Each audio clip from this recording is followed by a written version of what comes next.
the main sponsor of the podcast is 16 co-working spaces, and I really want to make a quick tour to show you what they have in their facilities. This is the big boardroom where the magic happens. You have more spaces for work, like desks and stuff. Kitchen, a toilet, and a full-on shower. More desks. A tiny meeting room for like video calls or anything you need to do really. A bigger meeting room with a TV in there, and then a small one with like sound absorbers and stuff, so you can have like really good audio quality. Oh, by the way, more desks, and the lights are not on right now, so it doesn't look as nice as it does normally. You have like a food area, bunch of snacks, more snacks, coffee machine. And this is like the brightest meeting room. A small one as well, but I mean, with the view, coffee machine as well. And that's the whole space. They're renovating the floor below, so they're gonna have much more desks. They also have like iMacs and, you know, external monitors. You can also get a dedicated cabinet, which can have your logo on it. So basically you have everything you need. So, hi Rene. How are you? Good. Thanks for coming. I mean, this was long-awaited podcast, and we tried to arrange it before. Obviously, life happened, you know. Yeah. I tend to start the podcast a lot of time. Well, every time basically with the guest briefly introducing himself, if you can, just like a few sentences. Okay. Obviously, most people who are gonna watch, they probably know what you do, but still, you know, just to keep the format going. Okay, brilliant. So my name is Rene. I am Maltese. I have a French surname, Rossignaud, because my background comes from French families. I've been a photographer since the age of 18. Started studying photography at the age of 18, actually. My first job was at the age of 21 as a professional photographer. That's about it. I mean, it always got better and better. Yeah, and you just keep doing that, basically. I keep doing that. It started from event photography, then it turned into photojournalism. Then it became war photography.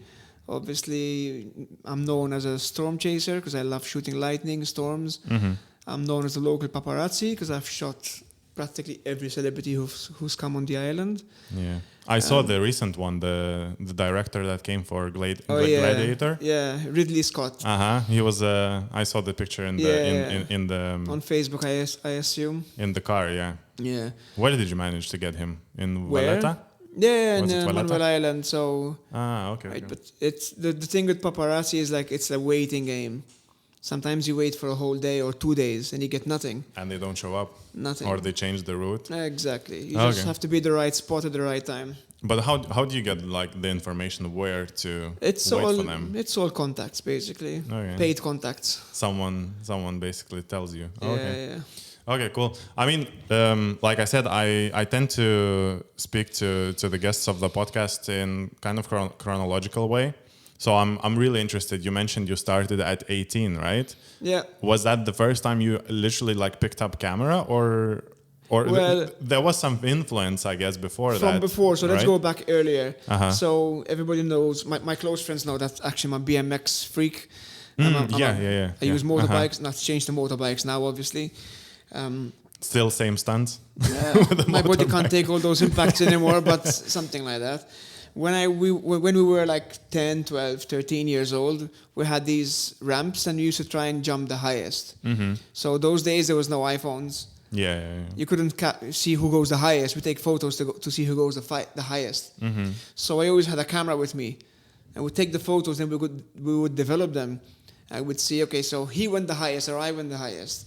Okay. So then I always bought a better camera and always trying to get these shots of us jumping around. This was before digital, obviously, we're talking, right? So it takes time to develop, like you don't know what you got straight away, right? Exactly. You have to develop a whole film just to find out 2 or 3 photos. Expensive hobby, obviously, because developing films those days wasn't cheap. Yeah. And I think it still is not cheap. Like if you shoot film. It's even more expensive now because the labs have restricted the amount of films they process. Before they used to process the 1 hour service. That's finished. Now some labs only process films once a month or once a week. Okay. So you have to wait for that day in the month or the day in the week when he's actually developing because it's too expensive to run the machines. You have to keep the temperature at 36 degrees plus. Yeah. Lots of. But I feel like film photography kind of came back a bit, right? It became a fashionable thing to do, to have a film camera. Not only in photography, many things came back. Like when you start seeing maybe the way people dressed in the 70s and 80s, it's coming back. The furniture, which was lost over the 90s, it's all coming back. I think it's all about trends. But then again, with photography, with the film, there's a texture with nothing can actually replace it. The texture of film is very different from digital. Yeah. So some people, especially these influencers, they love to go back to the vintage texture of film. I mean, you can simulate it, but it's not going to be the same. You can simulate, You can add a bit of grain here and there, but... Okay. So the BMX, did you start... Was it in Pembroke still? Yeah, I'm still... Same spot? Same spot. I'm 42 years old. I went there when I was 8 years old for the first time. I practically grew up there. I'm still a very active member. I'm on the committee, which we organize events and take care of the premises, basically. So it's like my second home. I don't go as often as I used to because I used to literally live there, sleep there. We used to camp over there, build our ramps. The ramps we have built those days, the half pipe, the death ramp, they're still there to this very day. Really? And the same ramps I broke so many bones on. Today I see kids jumping and I go, oh my God, be careful. Yeah. I broke so many bones throughout my life. Now obviously the repercussions of them are coming forward. Yeah. So obviously, like riding the BMX, I somehow can relate to your, I would say, passion for adventure kind of thing, right? Like you were always into extremes a bit, I guess, right? Yeah. In fact, talking about your later photography journey, yeah, of course. But since a kid, I was always an adventurer. So I grew up in a place called Sweetie, which is on the close of St. Julian's, close to the coast. Today, Sweetie is totally changed. It's all blocks of apartments and hotels and all that going up. When I lived there, it was all fields. So I grew up adventuring in the fields, catching snakes, breaking into building sites, making the builders swear, walking on walls. It was dangerous, but that's how I grew up. Yeah. Today you can't do that anymore because Sweet is like a small city. Yeah. I mean, just some people, they have this spark inside of them, and you're like not the first that I met that even like from, I don't know, age 5, they're like super active, super energetic. Yeah. They will get their head into like most dangerous spots, Some people are like that. Okay. So obviously photography started as a side thing. It started with sports. So as a BMX enthusiast, it took me into photography. I never did too well in school at the beginning because it was boring. I was so concentrated on BMXing and racing. In fact, even girlfriends. I didn't have any girlfriends when I was younger, 16, 17, 18. I couldn't care less. Your bike was your girlfriend. I just wanted to race and win. I wanted to win every competition. I wouldn't sleep the night before any competition because in my mind, I'm practicing all the events. I'm practicing, I'm going to try a tail whip. I'm going to do a backflip. I'm going to try... preparing my sequence of tricks to do. Yeah. Do you still have BMX? Like a bike? No. No, my body hurts too much. But I try sometimes, I go to the BMX track, I get someone's bike, and obviously now it's a motorbike. So, but that's how it all started.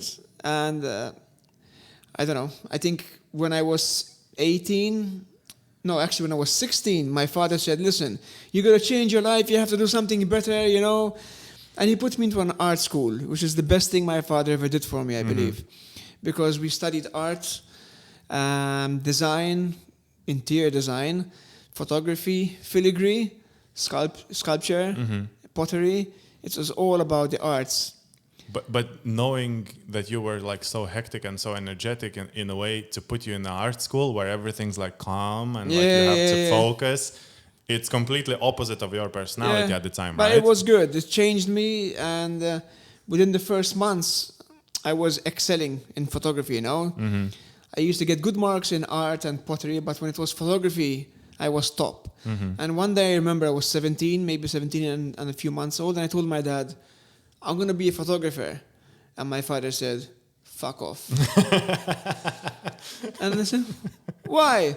But the problem is that my family are all, so we have magistrates, we have judges, we have lawyers, we have architects, we have engineers. Okay. And you're going to be a photographer? No way. Like on the sideline kind of thing. Yeah. Okay. You know? So it was a struggle to get him convinced. And after a year, he realized that I'm doing well. And he actually bought me my first camera, which was a Minolta Dynax 301 or 310, one of them. It was my first camera, which he bought me, because until then I was using his Olympus camera, which was like from the 80s. Okay. You know, something. But we're still talking film, always, right? always. Okay. The digital came back much, 2003, much long way. So I started studying photography, and when you study photography in film, it's very different to these days. Today, digital cameras are made for dummies. It's so easy to use. And apart from that, you can take a photo, see if it's good or bad, and you can change your settings. Apart from that, even the settings, it tells you, open your aperture, change your shutter speed. You have the metering. It's so easy, you know? Yeah, no, it's crazy now with AI coming into cameras. As well, it's you know? It's almost like a monkey could do that, you know? So going back into 1997, 1998, when I learned photography, it's different. It's a different ball game. Today, even looking at you, I could tell, okay, ISO 1250, f2.8, 400 of a second. You know, your skin tone right now is about 3800. Yeah. You know? But it's a skill through the years. That's you know? things you learn Yeah. when you go through film photography. I think these days with digital, it's become just, okay, press the buttons, change the settings. It's different. Back in the day, I used to work for the newspaper. I've worked for every newspaper, non-political newspapers in the country, so all the independent papers, which we have in Malta, I've worked for. And you'd go to events where there's the Pope, where there's the President, and you're snapping, and you know you have a good shot. Not like today, you take a shot, you look at your screen, take a shot, look at your screen, you know? Yeah, so you just make sure that one of them will be good, because you can't check at that moment. The only time you check is when you have developed your film, and you're looking, you know, with your magnifier glass, and before you don't print them all, you know, you just look at the magnifier glass and go, okay, this one, print, scan, they go in the paper. Yeah. Different ball game. Yeah, you know, completely different. Talking about balls, I said different ball game. I used to go to the football ground to shoot football. The most boring fucking game in the world. I hate football. Jesus Christ. That's what my mom says. Fucking 22 guys chasing one ball for 90 minutes. What the fuck? And you know, the worst thing I hate about football is seeing players being 200 million, 20 million, I don't know, whatever they get paid. And then you see all the poverty in the world. You go, why pay so much money for one player? Yeah. It's insane, and it's so corrupt. Everything is so freaking corrupt. But anyway, that's a different topic. Yeah. We used to go to the football ground, and every game I'd have to use 6 films, 8 films, and then Maltese football. Oh my God, it's even worse. If the ball is stuck on the other side of the ground, you're lucky if it comes back by the end of the game. You know, it's one of those games. Yeah. And you're shooting 6, 8 films. Which is 36 shots. 36 each one. Yeah. And you have no idea if you have the ball in the shot yet. You know? And then when digital photography started back in 2003, I was one of the first photographers with the newspapers who used digital. And while the other photographers would be there from the beginning to the very end of the game, I would walk in for 15 minutes and leave because I could see my shots. Okay, I have the ball, I have this. I'm off, guys. Yeah, because you know exactly what you need and what the newspaper needs, right? It took other papers till 2006-07 to start the digital changeover. But by the time digital came to your life, you were already like very seasoned photographer. You know, like you had so much experience, right? Because you were 18 at which year? In 1998, I got my first job with Malta Independent. Okay. So you were like 5-6 years into professional photography, right? What do you mean? You were 18 at 1998, so then 2003-04 digital came in, right? When the digital came in, I had already about 6-7 years of work experience. Yeah. It changed our lives, you know. Even when you go today, 2023, so I am one of the official photographers, for example, of the president of the European Parliament, Roberta Metsola, who you sit down, you take in the shots of an event, and literally within 6 minutes, 10 minutes, you've had them wired out and they could be online. That's impressive. Yeah, that's really fast. And you go back 10 years, it's impossible. You have to drive to the lab, yeah, that's true. Like you can't develop them on site, and you would develop your photos yourself sometimes. No, sometimes yes, but obviously when you work with the newspapers, you just go to the lab. The newspapers those days had an agreement with a few labs that they will remain open on Sundays also. Okay. Specifically for the newspaper to process their negatives. I feel like it should be almost 24/7 kind of, right? Because there's some events, unexpectedly happening where you send the photographer and they need to. So when you work with the newspaper, I wouldn't like to use the word you have no life because you're always stuck. There's always something happening. You need to be very flexible. You could be half asleep. You could be asleep in the middle of the night. Listen, there's a car on fire, or there's an accident, or migrants came in. Go and shoot 3 o'clock in the morning, whatever time it is, you got to wake up and go. So it was I believe it was a very stressful time of my life, but I learned a lot. The problem is that those days the wage was 300 Maltese pounds, which is equivalent to 700 euros. Okay. So the newspaper. Pounds? I thought lira. Maltese pounds. So imagine your wage is 700 euros, 750 euros. And you're 24/7 non-stop working on the clock, basically. And you got to pay the fuel from your own pocket. You got to pay. You have to have your own equipment. If you lose or break your equipment, it's your problem. So no insurance, nothing. No. So thank God, I count my lucky stars that my father was my sponsor. My father said, "Listen, I don't care. The wage is shit, but this is the only way you're going to get yourself your name out there. Keep working, keep pushing. You need a new camera, I'll help you buy it. You need money for fuel, I'll help you." And your father is really smart. But it didn't make sense. Sometimes I still remember 17 jobs in one day. Can you imagine 17 that? 17 spots you had to 17 go to? different spots in the island in one bloody day. It's impossible. Okay. Were you on the bike by that time? No, those days I used to use only the car. But twice as slow, basically. Yeah, but there wasn't the traffic that there is today. There was never this type of traffic. Today it's insane. Today you cannot operate in this country without a bike. It's crazy. It's impossible. Yeah. I just bought the electric scooter.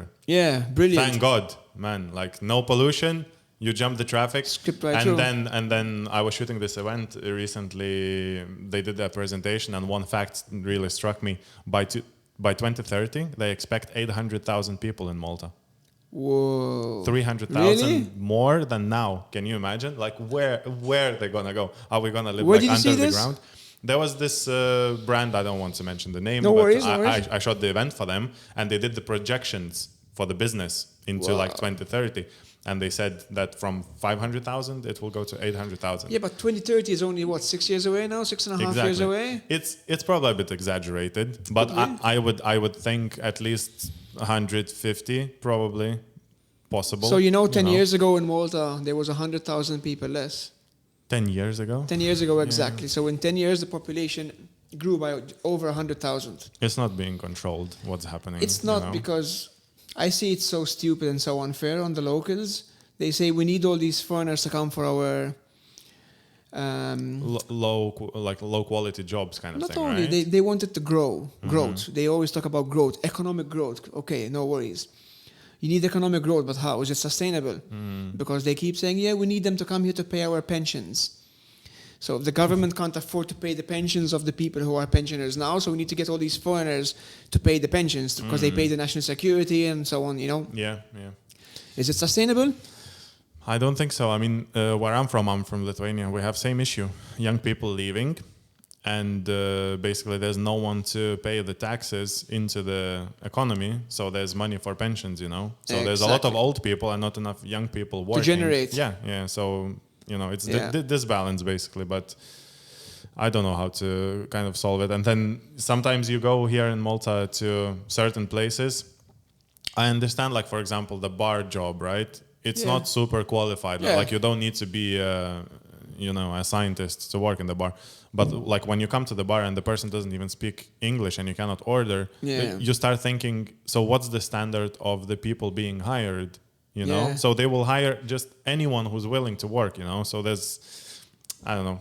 It's weird. I don't want to say like, oh, it's only in Malta. And it's not only in Malta. It's everywhere. This crisis of people who are able to do the job properly. Let's say. Yeah, exactly.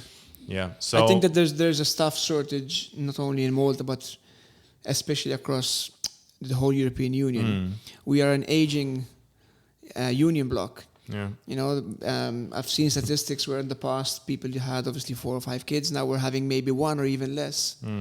So the problem is, as we grow older, there's less youngsters coming in to fill in the gaps, to pay the taxes, and the older generation require much more medical fees. True. Daycare centers, And listen, the healthcare is much better, so people live obviously much longer because the medicine advanced, etc. But like, it's the same thing we talk with my wife, for example. Like when we were born, our parents got everything from the government.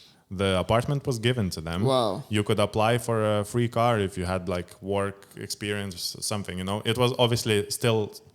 I was born in the 1990s, so it was a transition for Lithuania from Soviet Union to independence. Yeah. But still, like, government was giving these things for free, and then now you talk to your parents and they go like, when you gonna buy your apartment? Listen, like, you got yours for free. Can you imagine what it means now to like save for the apartment? Impossible. Or like take the loan and put the rope around your neck for the next 30 years? At least in your country, the property I've seen is much cheaper compared to Malta.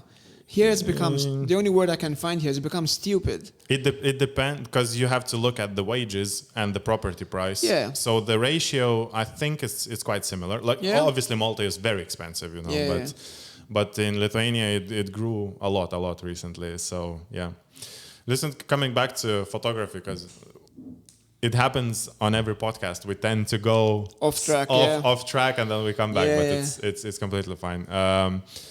So for the photography, when did you pick up weddings? Was that early? Because that's how we met. Actually, I didn't mention, but it's a funny story I should mention, because we were shooting this wedding, and we just started talking, and then I think we were eating or something, and I realized.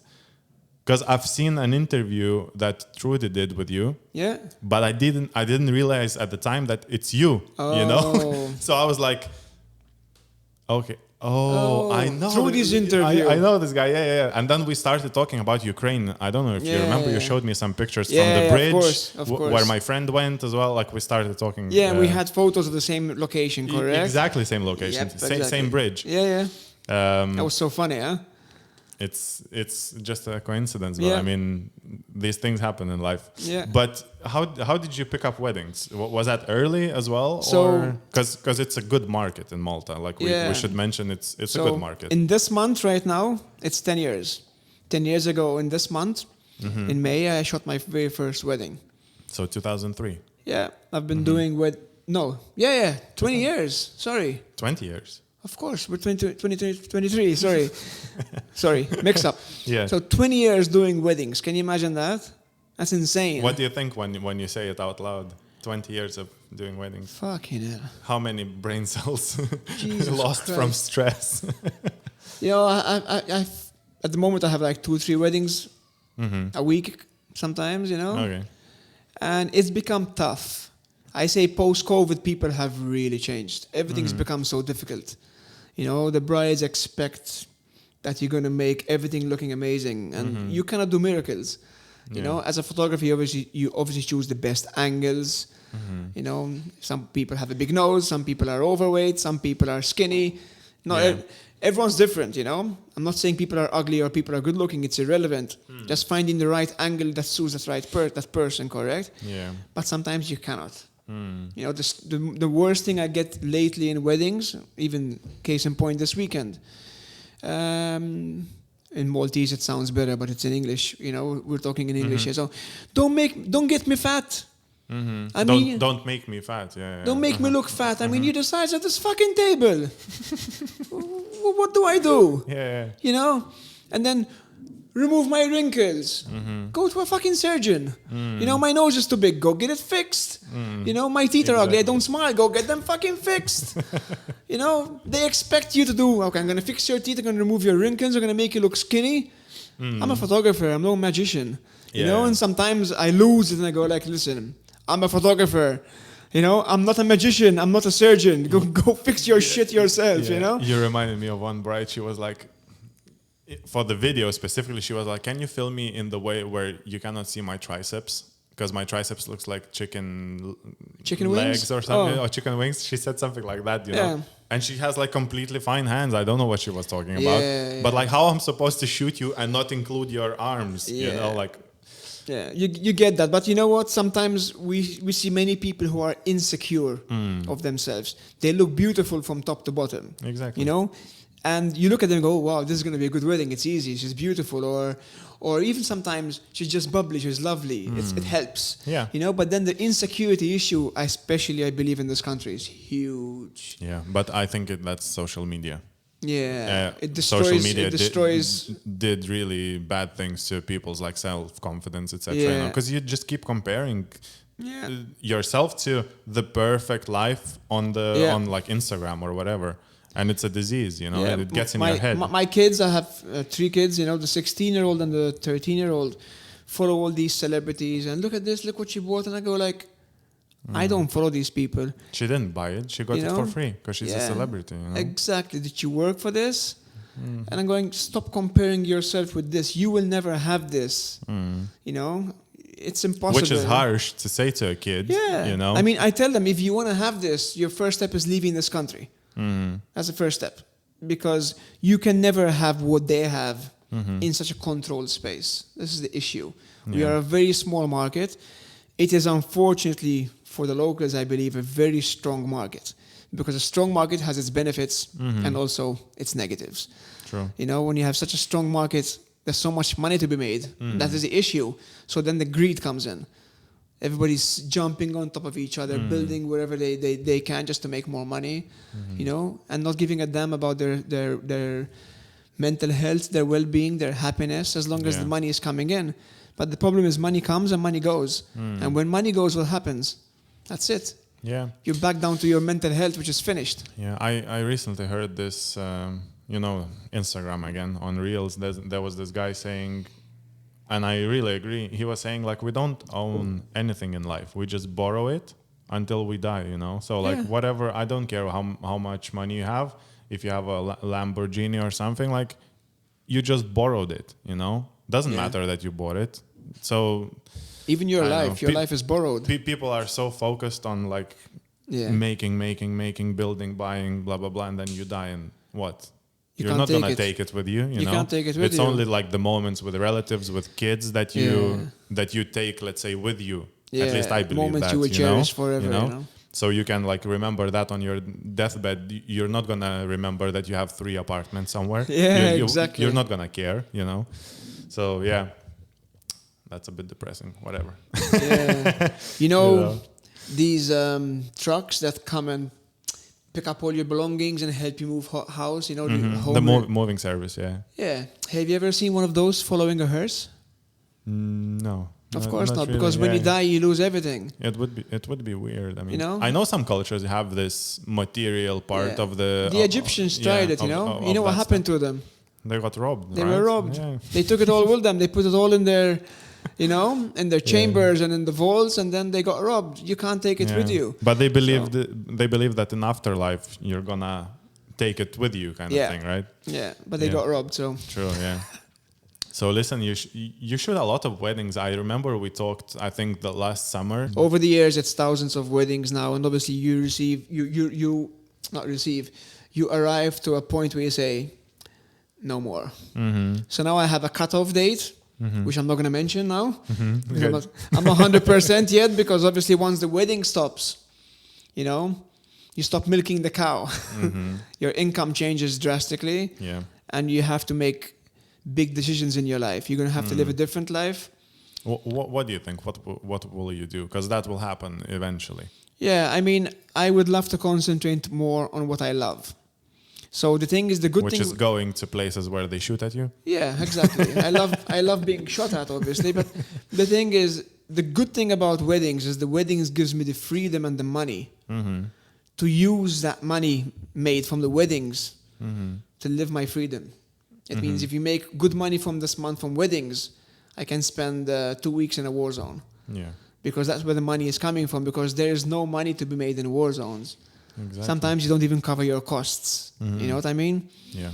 So weddings has given me that opportunity to travel the world. So it's a love-hate relationship where you do something. I'm not saying I hate weddings, because I've grown to love them in a certain way. I shoot weddings only in a journalistic approach. Yeah. There's no, so you document rather than make Exactly. art in a way, right? Imagine you have to pose every bride and groom. We have to pose every photo. I mean, anyone can do that. Yeah, but personally, I hate that when I see photographers. Okay, can Do you this turn thing. your shoulder? Like, No, the that's not- couple doesn't feel comfortable. I haven't seen one single couple where they go like, okay, yeah. Like, they're not Exactly. into that. They just want to Enjoy their their day, night, exactly. their day, and someone's snapping Yeah. decent pictures of them. You know, Yeah. that's what most couples want. You know, when I started weddings in 2004, 2004, basically, it was Malta had this very big culture of posing. And photographers who pose weddings to a certain perfection would have 100, 200 weddings a year. And when I started these called reportage style weddings, they told me, oh, go to hell. You'll never manage with this style in Malta. They don't want it. You know? Today, after so many years, their style, the pose style, has finished. These photographers who used to pose, today have, 5 weddings a year, maybe 10? But I still... Or close shop, even. I still see those ads, like on Facebook or even on Instagram, where it's not necessarily weddings, it's also the... what for the kids in the church, what they do. The baptism. And then they go to the studio, and like they have this glow effect where the skin is like super smooth. Yeah. They obviously posing with like a on their knees, with the cross behind them, and they're praying and all that. And it gives me creeps. I don't know. Yeah. Maybe because I'm not from Malta and I'm not so much into religion, let's say. Yeah. But it gives me creeps. Like, it's creepy to see a kid do that. Yeah. It's not natural for a kid. Coming from my side, although I don't look it, I'm a very religious person. Even me gives me freaks. Like, what the hell is he doing? But I believe that things are changing. I've seen a couple of confirmations happening in the last years where kids are even going there in shorts, a neat shorts, a neat shirt, or a neat polo. Things are slightly starting to change, finally, because I believe if your religion doesn't progress, then it's doomed. If you read a bit online about what's happening to Christians, what's happening to Jews, what's happening to every religion in the world, it's going downhill. Because people are spending so much time on their phones. Yeah, the engagement into religion, it's falling. It's much lower. It's going downhill. So I believe things have started to change in Malta. Is it good or bad? I don't know. But going back to the topic, the way we pose our children at times for these things, no, it's like a freak show. So, but then again, certain villages have it. Yeah. If you go to certain villages in Malta, that's totally different. If you go to more traditional villages, it's all like that.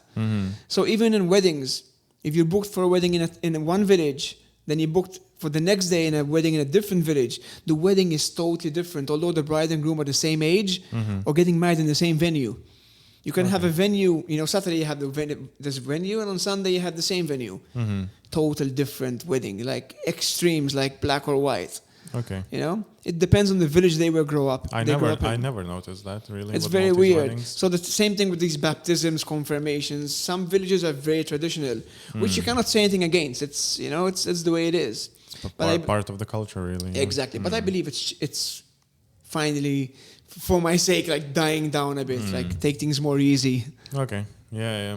But so obviously you don't shoot the posing photography. No. So weddings is all journalistic, and this is why I began to love them, kind of, because you just do your own thing. You're being artistic, you're being creative, While if you had to pose every shot for me, I'd literally cut my veins. And you approach it from the way that if you look through the album, it's almost like a timeline story of the events. Exactly. Right? I tell the couples when they book me, when you go through your photos, it's like you're seeing a video. Mm-hmm. It's a continuation from the beginning to the very end of the wedding. So Yeah. it's a journalistic approach. Obviously, I have studied how to become a journalist. I've studied journalism as specifically onto photography. I did some training onto war photography. How do you train for war photography? Spending the right time with the right people, I believe, especially people who are in the military. But I never studied how to become a wedding photographer. I'm not sure many people do. I don't think you can study that. Maybe You'd be amazed. You can study how to become a food designer. So I'm sure something exists, but taking the journalism aspect into weddings, for me it's beautiful because you're actually capturing a story of what's going on throughout the day. So that is okay. But then even after 20 years, it becomes tiring. So you start going, not downhill, but you start saying, almost 25 years now of weddings, Can I keep doing this forever? So it takes a toll on your body because it's long hours, first thing. Then there's the demanding brides or whatever couples, which it's stressful as well. Yeah. Doesn't matter that we have like the best cameras that, shoot perfect autofocus, locks on the eyes, etc. But you still can miss a moment and it's stressful, Yeah, the weddings. Did you ever ask the couple to do like a first kiss, let's say, second time, so you fake it? Did you ever have such moments? It happens maybe once every year or two. For example, the moment they get married, they give a kiss to each other. And something happens. Either the priest moves his hand in front of them covers. Or the focusing is lost because it goes into the hand of somebody else. And I tell them, can I have another kiss? Stuff like that. But there's issues. The most in weddings is when these days with phones, the phones get into the way. Oh, yeah. So the bride and the father are walking down the aisle. It's the most special moment for me to capture. I keep telling the brides in every wedding, stop at the door, wait until all the bridesmaids go down the aisle. The aisle is clear. You and dad walk down alone. It's a beautiful shot. And you get these fucking people with their phones out in the aisle and going, "Oi!" Uncle Bob with his smartphone. Oh, my God. 2 weeks ago, I had one of the grandfathers. He came out into the aisle with an iPad, taking shots. And obviously I was shouting at him, he told me to go fuck myself. I can't even take a... Jesus Christ, why do you pay me? Yeah. It's, even the selfies and the wedding and... I was speaking to a videographer actually last week. This is really interesting. He said, listen, when I walk into a bride's house, and they don't give a damn that I'm here doing the video, and they're more interested about doing their TikToks and their videos, I just walk away. I just walk out. Because it's useless. You can't compete. Yeah. If the TikTok is more important on your wedding day than the actual videographer you paid 2,000 euros exactly to do, then go ahead and do your thing, but then just don't complain later because I told you. Yeah. It's a competitive world now. I don't know, with this smartphones thing, I don't know, maybe I'm a bit harsh, but I just keep physically moving people away out of my shot. Like if I see someone, I'll just push them on the shoulder, just move out, I'm not gonna say anything because I might need the audio, etc. But just move your hand but away. It happens every wedding. I would say every wedding. Yeah. I think the worst part for me is coming out of the church. I believe it is one of the most amazing or important photos in the wedding. When they're coming out of the church and all the confetti are flying. Exactly. And you get someone crossing in front of you to take their shot with the phone. And I've learned over the years, there's a way of doing these things. Because if you go home, you realize you don't have that photo, and then you call them the next week to give them the photos and say, I don't have a photo of you coming out of the church because your fat uncle or auntie crossed in front of the camera the moment you came out. Then you're screwed. It's too late. Yeah. So I've learned over the years, the moment shit happens, you go to the bride and tell her, listen, this happened. What do we do? Because you can fix it there and then, But not after you're Not after. gone. So there were cases in the past years where I actually made the bridesmaids and groomsmen pick up papers from the floor and throw it and reenact the coming out of the church because some auntie or uncle or kid would have crossed in front of the camera to take a photo with their phone in the wrong moment. But in the past, when I was maybe less vocal than I am today, today I'm a very vocal person. Even in these podcasts, sometimes I get lots of criticism because I'm very honest and I don't hold back from saying certain things, you know. To me, that's your best quality, that you're I raw hope so. and you're straight to the point. You know? It's useless beating around the bush these days. Yeah, you know? and there's not many people like that, No. you know. And I miss that. No, always factual, and you know where you stand with me. I would never leave this building and say, "Oh my God, I had the shittiest podcast in my life today" to my partner. I would tell you, no, this is not good. Let's change it. You know, you need to be vocal, because if you're not vocal, you're just double-faced. Exactly. You know, over the years, obviously, you grow this hard skin. You just go up to the bride. Listen, it's fucked. I have no photo of you coming out of church. What do we do? Because you can fix it there and then. Even if she's gonna cry, I don't care. You know, you can fix it now, but you can't fix it the week after. Yeah. So it's better to be straightforward to the people and say, listen, we have a problem, let's fix it. No Photoshop is going to help in that exactly. case, you know. You know, once when this auntie crossed in front of me, I remember this big auntie came out with her phone in front of me. And I go, in Maltese, in fucking biseriet. And she goes, I ruined it. No shit. And don't tell the bride it's my fault. I go, why? Tell her it's my fault? No way. Bride, you know? This one. What do you mean? Oh my God, man. It's incredible. Yeah. You got your shot, you ruined mine. And I think that my shot is what the bride needs, not yours. They can print her photo, you know? Yeah, but anyway, you know, we are here discussing about these things in life, which are only going to get worse. So we need to learn how to adapt and live with them, because you think that in 10 years' time, smartphones are going to go away. It's going to become worse. Of course. You know, smartphones are getting better, sharper, more detailed. They're becoming smaller. And I don't have much hope that people's common sense will get better, you know? No, I think that the people's common sense is going down, no? Everyone's dumbing down, you know? Like, everyone's becoming more and more like zombie-ish. There was this documentary I saw maybe 6 weeks ago on BBC Earth. It was so interesting. There was this study done how people 100 years ago were much smarter than they are today. And the reason is smartphones. Is that you have all the information you want in the world. Imagine when I was growing up, I presume even you, maybe your parents had encyclopedias. Yeah. World maps, where you have to actually say, looking for the page, E6 is this country, or you have to look for words. Today, in your phones. One of my favorite things was the geography atlases. Of course. To go through them and see like different countries, different maps, etc. Today with your phone, not only you can see the map of the whole world, but you can actually zoom in, and you keep zooming in from space onto somebody's number plate of the car. It's incredible. So today we have all the technology in the world packed in this little device, but we're more stupid. Why? What's going on? I had this interesting discussion with one of the guests. He's a photographer as well. He was on the podcast, and we were talking about AI and how it's gonna change the kids that are now in school. You know, like, it's weird. Like, they're gonna think like ChatGPT, for example. I don't know. You know ChatGPT. You heard. They're gonna think it's their friend, it's their knowledge, it's their book, you know, like it's everything. And then when you think about when we were in school, you know, you had to read, you had to memorize what you read. So there's almost like beauty in that process, you know. You sit with the book, you read it, you memorize it. Yeah, you memorize it, and you write it down a week or a month later. You can tell several lines from your memory from that book. You know, like there's some sort of like almost romantic about it.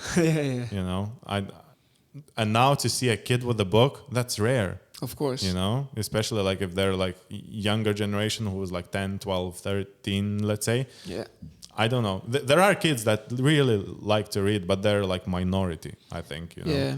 I last night I was in bed and I was seeing this photo of a kid reading a book.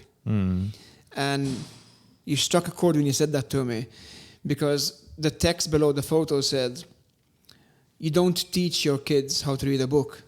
You teach your kids how to be like you. Yeah. So if you read books, they're gonna pick it up. Your kids will pick it up. But if you're constantly on your phone, then your kids are going to be constantly on their phone. I'm at war with phones. Every parent is, I guess. Yeah. From certain age, you know. But I've pushed so much on this that there were certain Facebook groups who have picked up on this and they've interviewed me in the past, and they say, why are you at war with the phones? It doesn't mean I don't let my kids use the phones. Of course I do. It's a normal thing. But you need to be active with your kids. Take them out. Go surfing, go swimming, go diving, go adventuring, go camping. Yeah. This is the raw things in life which your hands are actually touching the ground, the soil. We had this brief conversation on Messenger. I don't know if you remember. I remember that very well. When you uploaded the picture or the video, I think, video of your son helping you. Yeah. I was like, man, like that makes me happy because I remember being his age. Yeah. Same with my grandfather, like, exactly. working on wood or something because they had a small farm, so I would spend my summers there. And it's like the best thing that happened. Of course, because and then you pick up so many things. If you learn how to do this piece of wood in the future, you can learn how to do the same thing out of metal. You can learn how to do the same thing out of glass. Yeah. You grow, you evolve. See, at the beginning of this podcast, we spoke about Sweetie, my childhood village, which today became like a little city. I grew up in the fields building things from raw wood and building ramps and building houses and building camps from rocks. Yeah. This is like the best education that the kids can have, I think. Today, I'm giving the same education to my son, but in a different country. So those who know me know I live partially in Sicily and partially in Malta. In Sicily, we have a large piece of land, where in Malta it's impossible to own unless you're obviously super rich. And I want to give my upbringing to my son. In the same way I did. He's over there, he's cutting grass, he's climbing up trees, he's building camps, he's catching insects. This is like the best thing that can happen to the boy. Yeah, exactly. Even the girl, but for boys especially, because they're so hyperactive. And I truly believe, like for kids who are hyperactive in general, that's what they need. To be in the nature calms them down. Yeah. They wear out much faster than you would take them. I don't know, to like a playground in the city. And you know what? They go to sleep earlier. Exactly, because they're more tired. It's the fresh air, everything. But I've recently got lots of criticism from family and even friends who tell me, "Oh, you should be ashamed of yourself. Your son has missed so many days of school this year." And he has, it's true. I think he's missed at least 15, 20 days of school. But those days, they're priceless. The education my son gets each time he's building something with his raw hands in the field is nothing compared to the education he will get in a classroom. Yeah. Now, obviously, you cannot be so hard-headed and say, no, in life, I believe there's always a balance. You need your education, you have to be good at school, you have to study well, but you also have to have a bit of a different knowledge, how to do things in life. Yeah. It's useless growing, how do I actually say this? Raising your kids in a glass bubble. Exactly. I remember we used to hang out with this family about 15 years ago who had kids the same age of our kid. And each time the kid had mud on their hands and, no, wash your hands, detergent and wipe. This kid today is always sick. Of course. He has no immune system. Nothing. You need to leave your kids literally play with shit if they need to. Yeah. Get that soil. Get that soil in their mouth, in their eyes, in their ears. Get dirty. This is the only way that you are strong. Not only on the level of bacteria you build in your body and, you become immune to so much. But generally, you become immune to life in a way, Like probably even you, like I grew up same. Like I climbed the apple tree. I get the apple off the tree. I wipe it a bit and I eat it. Like no one washed anything. Like my hands were in the sand like 5 minutes before that. So no one cared about it. Maybe you got some worms. Oh well, who cares? You took some medicine, worms out, and you keep doing the same stuff. When we start talking about this, my mind goes immediately back to COVID. Personally, COVID, the biggest bullshit that ever existed in this world. But that's my opinion. I'm not saying it didn't exist. Of course it did. But whatever it was, we pushed it off the charts. I remember during COVID going to Burger King. And you'd see people putting hand sanitizer on the table and wiping it down. And my kids were paranoid. You know what I used to do? I used to grab my chips from Burger King and empty the packet on the table. I used to wipe the whole fucking table with these chips and then eat them. You think anything happened to me? I'm just showing my kids, what are you scared of? You are young, you are healthy. Exactly. It's not going to do anything to you. Yeah. But the perception of social media, the controlled media about this pandemic that made people shit scared. Even my own father, the doctor told him, listen, you have one kidney. It's dangerous. If you get COVID, you might not live. It's very dangerous. I told him, what are you going to do with that? You're going to lock yourself in for the next 3 years? At first he did. And then he started living his life again normally. He actually got COVID. It did nothing to him. Yeah. Mind over matter. Yeah, I got it twice. It felt just like a flu. Nothing unusual, let's say. Nothing like I haven't felt before when I was sick. We need to be also honest that some people who have obviously immune issues, heart issues, if they get COVID, it could kill them. But on the same yardstick, if they get the seasonal influenza, if they get a severe gastric flu, that also can kill them. Yeah. We don't lock people indoors because they're overweight. In Malta, in the last few years, the statistics is close to 300 people a year die from being obese. What do? You lock them inside and tell them don't eat anymore? Over 300 people die in Malta every year from breathing polluted air. Just from breathing the pollution. What do? You tell them stop driving their cars. You lock people in, you stop the work. But it's the same thing. In the long run, I think a lot of people are getting asthma. They just don't know. Of by course. living here, Yeah. But on obesity thing, like I heard Malta, I think is one of the fattest countries in the world. In the European Union or in the world. We're very high. Well, United States is probably number one. Yeah, they're always the best in everything. The United States, you can never beat them. But we are the most obese country in Europe. And it's issue with kids as well, specifically, I think, in Malta. So my girlfriend works in the pharmaceutical area. And we are seeing, she told me, they are seeing so much diabetes in kids, which is alarming. How do you have 6-year-olds, 7-year-olds with no diabetes in the family? And suddenly they have it. Nobody has asthma in my family, and now my son lives on inhalers. Yet we are all happy to live in this place. Is this progress? I think we should go back to photography before I start slamming all the issues I have with this country right now. Well, but this is happening. This is right now, and it's an issue, obviously. And I'm not gonna, say that I'm not sometimes considering moving out as well. There's certain aspects of this country that, especially when my son was born, I completely changed the outlook to certain things, Of course. and you start thinking about his health and his future. So his well-being. I'm not like Malta is bad in every way. No, for sure. Every country has its good and its bad. Even in Lithuania, there's so much bullshit, that you have to deal with. Yeah. But from the pollution and nature perspective, obviously you can't compare the country, which is 400 kilometers, and full of forests and lakes and rivers. Yeah. Where here you live on 40 kilometers in length. Even and less. Rock and bushes at best, and super hot and dust, etc. But let's go back to photography, because I know you have a limited time today because you have to pick up your son. It's fine. It's fine. I want to talk obviously a bit about your war experience, because this is that you're most known for, let's say, right? Recently, I remember when I saw the cover of the journal that you shot, the kid with the Kalashnikov, with the gun, right? That was very impactful. Like I saw that picture. It's one of those rare moments in life where you see a picture and it kind of talks to you, Yeah, look at the hair on my skin. Yeah, you can see... It's going up just by thinking about that photo, because when I was in Libya for the war, for the uprising, that was the last photo I took. Because the moment I took that shot, I looked at the driver, the guy who was helping me move around. I told him, let's go. Take me to the border. Not take me to the next village or take me to the border. This is what I came from, I have it.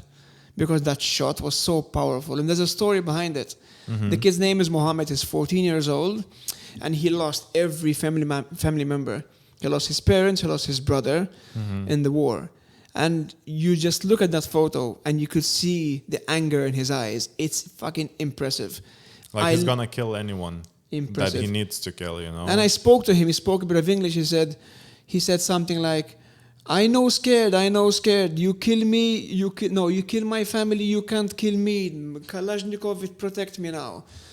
You know, this is a 14-year-old. 14-year-olds are meant to be in school drawing flowers and castles and planes. Climbing trees, yeah. You know, not protecting his own life with an AK-47 or a Kalashnikov.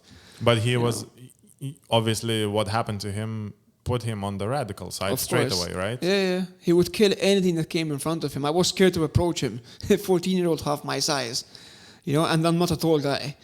You know, but... Because you never know what he's going to do, how he's going to react. Because he's scared. He's a kid. Like, he's obviously scared inside. You know, kids are very unpredictable. And imagine a kid just throws an apple at another kid when they're fighting. This is a 14-year-old who could do the same thing, but he's holding a machine gun in his hand. So, but he's not the only case I saw when I was in Libya, you know. There's so many kids running around with guns. And most of these kids are the ones who would have had an impact. Losing a family member, losing, you know, everything. I was going to ask, what's the first war experience that you had? What's the first trip? Okay, so the first war I did was in 2008, where I went to Gaza.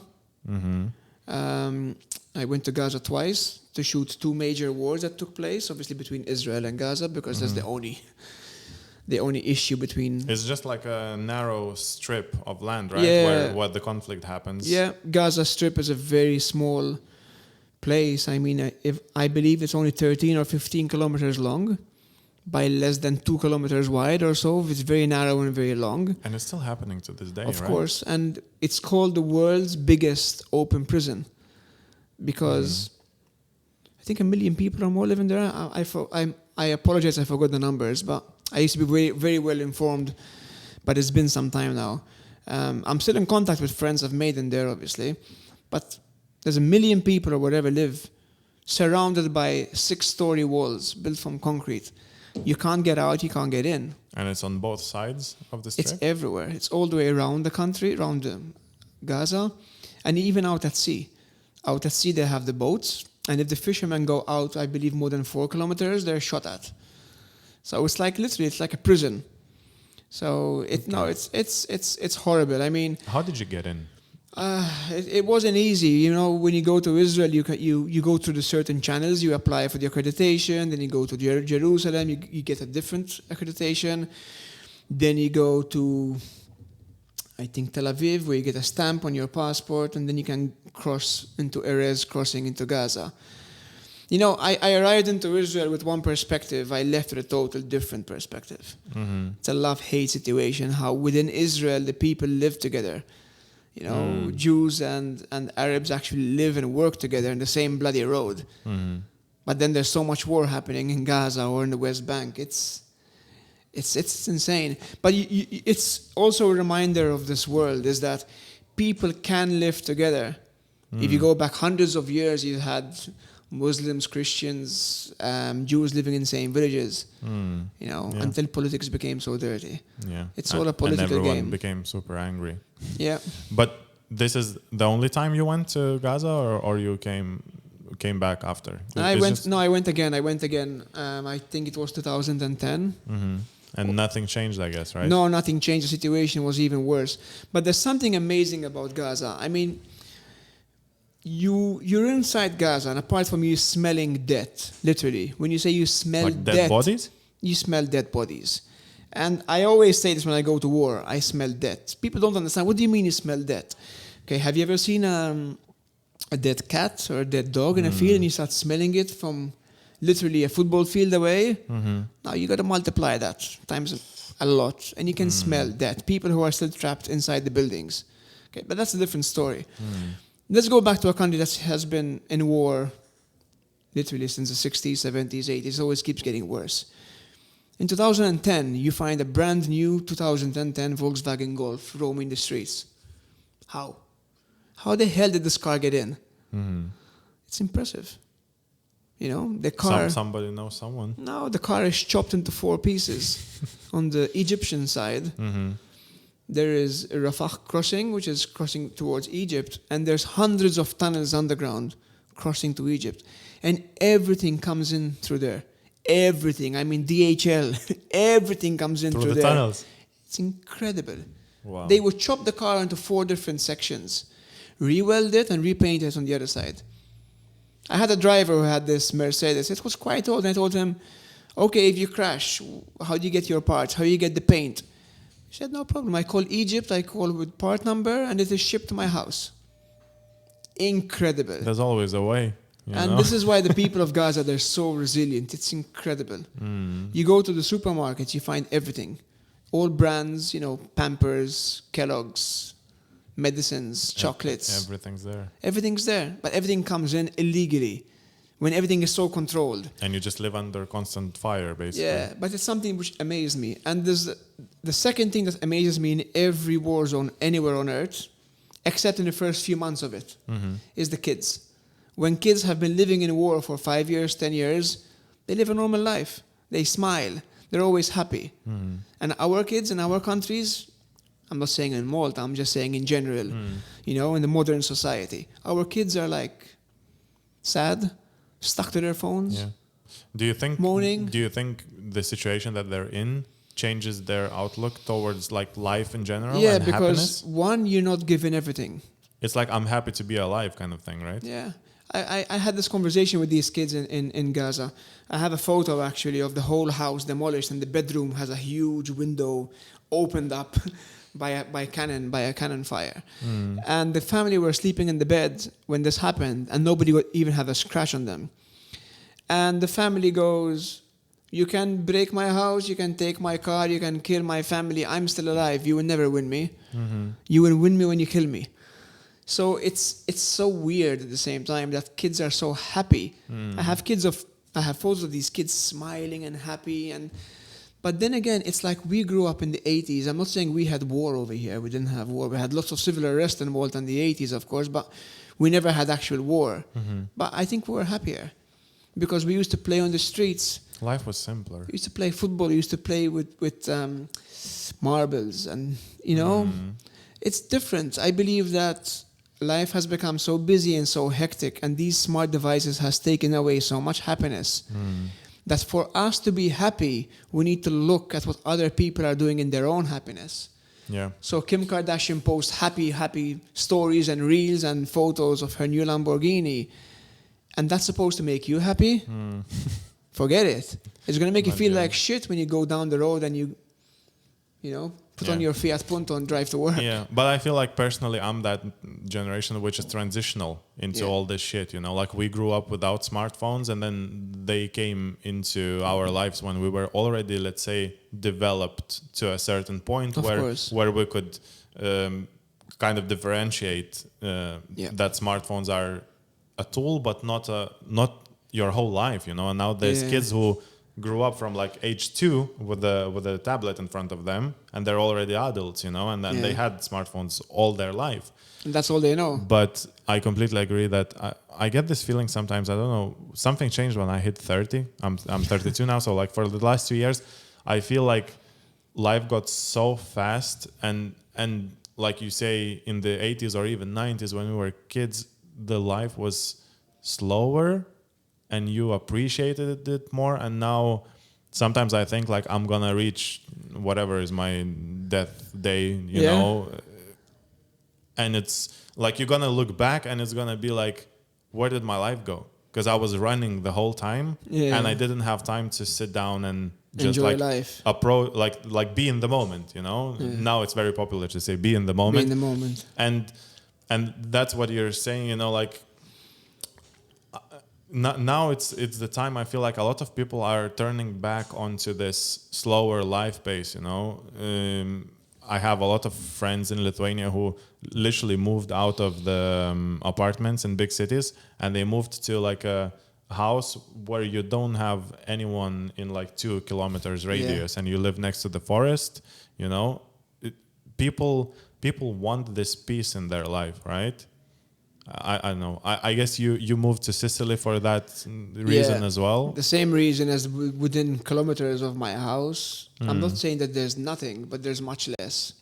Your closest neighbor is half a kilometer away. Everyone's trying to slow down, and the guest that I had on the podcast, she's a yoga teacher. She has like a studio in Malta, and that's what she said. Like people come to the studio to slow down. Because yoga helps you slow down, be in the moment again, feel your body, how you breathe, relax.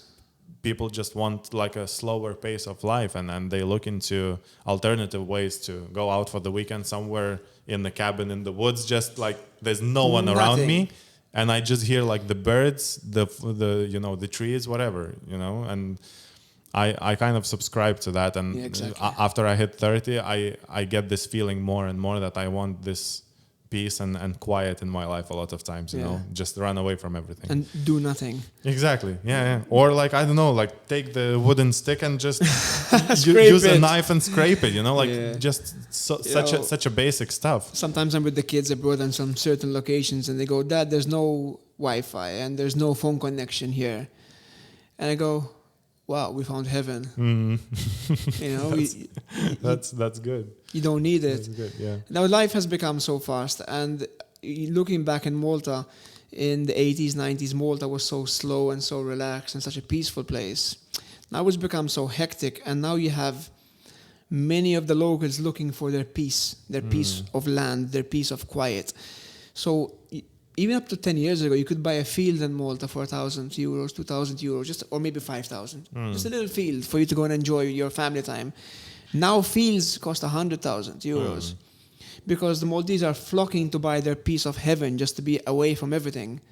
Yeah. It can't go on forever because Malta's so small. There isn't so much land available. At some point, there's not gonna be any fields to buy, I guess. No, and people now are flocking to other countries, especially to Sicily, especially where I live. There's loads and loads of Maltese already. I mean, we're in the hundreds. I'm not saying they're buying land everywhere? It's everywhere. We have a Facebook group where we are already 2,000 people in it. These are all people who live in Sicily. The biggest issue I see with Malta is, okay, so in your country you say because the young are leaving. It is a problem over here that not only the young are leaving, but the qualified young are leaving, which is even worse.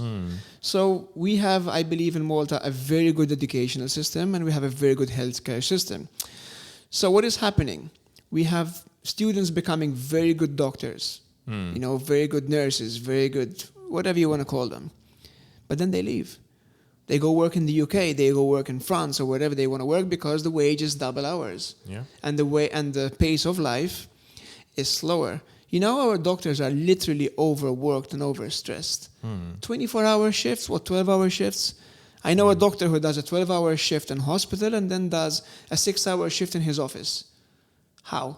It's insane, yeah. And you sleep 6 hours and you have a family to keep somewhere in between. And you're going to wake up the next day and be 100% spot on that patient. Yeah. But what is happening? We get so many young and intelligent and qualified people leaving. And they are being replaced by third nationals. Okay, Indians, Bangladesh. I'm not saying that they are bad people. But we are educating the best of the best to leave to other European countries. And we are importing maybe less qualified people to look after us. Who are paying the taxes to fund all these students and all the free healthcare system, the free schools. And we're losing them. It doesn't make sense. We need to incentivize these people to stay here in this country. Because you see all these statistics on the newspapers, because Malta's population has increased by 100,000, because Malta's car population has increased by 35 cars a day on the road for the last year. We know that shit. Can anyone out there tell us how many people have left the country? No one says these numbers. I guess they're statistics. You think so? They just don't want to tell disclose us, how many young people have left? How many graduates have actually graduated in Malta and then fucked off? Yeah. It doesn't make sense. So you need to keep... we had the government prior to this government who said, we are investing in attracting the right people to Malta and attracting the right intellectuals, the right artists, the right fame to bring a different generation of people to Malta. Why? Yeah, you should attract your own first. You attract your own first, or maybe fix the problem. Why are they leaving? Don't bring third nationals here with half the wage of a Maltese. That is why they're leaving. You can't compete anymore. Exactly, yeah. And I don't think the wage is the only issue, It's just quality of life in general. Yeah, I mean, when you go to Sicily, the wage is even worse than Malta. But they're happier, because the pace of life is different. At the end of the day, it's not how much money you make. It's how much money you need to survive. Because if you're earning 1,200 a month and your 600 euros are going towards your home loan, the next 200 euros are going towards fuel and mobile bills, then you have your television subscription, then whatever, fuel and whatever else you need. You need food as well. You're left with what, 300 euros left for food? So now people have become, the last 10 days of the month are really hard because I need my next wage to come in. People are living from wage to wage to wage. How can these people ever afford to buy a home? It was impossible when I was 18. Look at it now. Yeah. It's when a property is the least shitty property of maybe 60 square meters, 1 bedroom could cost you 300,000 in this country, and you're earning 1,200 a month. Yeah. How can you ever pay that off? Very far-fetched dream. It's becoming very, very hard. It is hard, yeah. But what you mentioned with healthcare system, same thing happening. Like a lot of Lithuanians leaving to Norway, Sweden. Of course, higher paid like 5 countries. times. They make 5 times more and work less. Of course. So I understand. Same issue.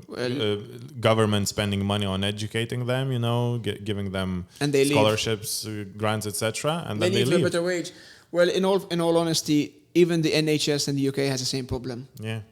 So you have so many English doctors who are actually leaving to other countries, not only to work for better wage, but for better life. Yeah, NHS is overworked as well. Yeah. Completely overworked, and it's a big crisis. I have a few friends living in UK, and it's not good there. Yeah. When you're talking about healthcare, Overworked. Yeah. Going back to war zones. Yeah. I was gonna say when you see the medical situations happening in our countries and how easy it is for us to just go to hospital and get yourself helped, checked, fixed, whatever you need. Then you go to a war zone, like going back to Gaza. All you have is volunteer organizations like the Red Cross, UNHCR, who literally are the backbone of their society. That's all they have, And then you find doctors who are working sometimes even for free, or even a shittier wage than they would get in their own country, but they are happy. So that also proves that money is not happiness. Money is the root of all sickness, illness, depression. Yeah, that's true. I mean, I know a few people who actually went to Ukraine who are medical professionals, and they volunteered to go to Ukraine to help, injured soldiers or civilians, and I wanted to briefly touch on Ukraine because Ukraine is almost a bit personal to me because my granddad, he's from Ukraine. He's from close to Lviv. I never been to Ukraine, which is weird. So close. Knowing that my grandfather is from there, and I have let's say distant family there, Okay. But so you went to Ukraine I think in 2014 when the whole shit started, right? Or you went just now? No, the last time I went to Ukraine was in March of last year, so March 2022. So you didn't go when the conflict actually started, passively it started in around 2014, I think. And Ukrainians are saying they knew the war is going to start at some point, even at 2014. Because of the build-up. Yeah. I went to Ukraine about 10 weeks before the invasion actually took place. But that was on holiday. I went on a holiday. I wanted to visit Chernobyl, which I did. It was amazing for photography especially. Did you become radioactive? Nah, I hope not. I loved Ukraine. Really nice people. It's a beautiful country. There's so much potential. It is a huge, huge, huge country. Yeah, very big. But in any case, and only a few weeks after I visited Kiev and Chernobyl, the war actually kicked off. The proper war. Let's not go back into Crimea, the annexation, started years back, as you well pointed out yourself. But the actual invasion started January, February of last year. So I went only a few weeks after. It was amazing because I crossed into Chernobyl 48 hours after Russians had been kicked out from the Chernobyl area. So you saw all the digs and everything? Everything. Where they slept? The bottles of vodka, the weed. Can I just say fucking idiots? Yeah, the food. They left everything. When I say everything, they literally left everything behind them. So in the start of Chernobyl, just in the very beginning where you're entering, they built a huge garage area with tents. That's where the mechanics were. Fixing the tanks, fixing the trucks. And they left everything there. All their tools, all the dismantled trucks with all their parts.